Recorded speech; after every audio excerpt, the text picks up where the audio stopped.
Okay, this video is lavender estrogenic? The word lavender comes from a plant called Lavandula, and Lavar in Spanish means to wash, like to wash one's hands. The Romans used to use this plant, Lavandula, lavender, for washing and bathing. And I kind of laugh, because yeah, by the way, yes, it is estrogenic. Here's this paper, prepubertal gynecomastia, chronic lavender, and Dr. Anthony J in his book Estrogeneration writes all about how lavender is estrogenic and marijuana is estrogenic and tons of other things. I give previous lectures, of course, on estrogen chemistry and all this stuff, but basically, yeah, and here's another article, lavender products causing premature thalarc. That means breast development in girls. Prepubertal gynecomastia, that means breast development in boys. So yeah, it's estrogenic, okay? And it's used as a soap. And so here's what's funny, in a sense, kind of sad. The Roman Empire, during its decline, in a lot of ways parallels America, modern America, becoming morally decadent. And in addition, the Romans had neurotoxins in their water. The lead is called plumbum, and that's like the Latin word for lead. Its symbol on the periodic table of elements is Pb. All right, so they had lead pipes, so it was the wealthier people, the aristocrats, that had more lead in their water.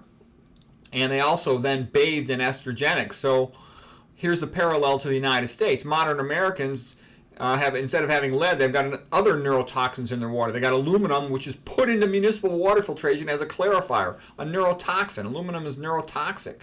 Okay, if you listen to Dr. McDougall, he thinks it's the main cause of so-called Alzheimer's, but I actually think there's main cause is vascular disease, but aluminum certainly is neurotoxic.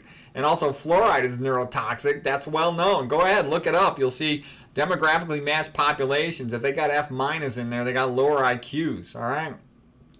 And then what else? Well, we've also got estrogenics. The Romans had lavender estrogenics as their soap. We've got tons of estrogenic in our water, tons of them. Just getting started with BPA, ethinyl estradiol, E2, the typical birth control pill, phthalates from all the plastics, and there's a whole bunch more of them. Atrazine, GP, there's tons of them, okay? So, and then here's what's funny too. I go to Amazon and I tried to read a book. I was looking for the book by this guy named Leo Damrosch. He's a Harvard professor, in the humanities, and he wrote a book about Edward Gibbon's book, The Fall of the Roman Empire. And it was like Amazon was trying to hide it from me. I had to search all around and play games so I could finally get the book. And I've noticed that that's a pattern. If they don't want people reading about, the fall of the Roman Empire, because it's so similar to the fall of the American Empire. America's, gosh, it's sad how much we're losing. We're going down the tubes, from moral decadence to decreased cognitive function, decreased religion. It's sad. But anyways, lavender is estrogenic, like so many other things, and in my opinion, you should avoid all that stuff.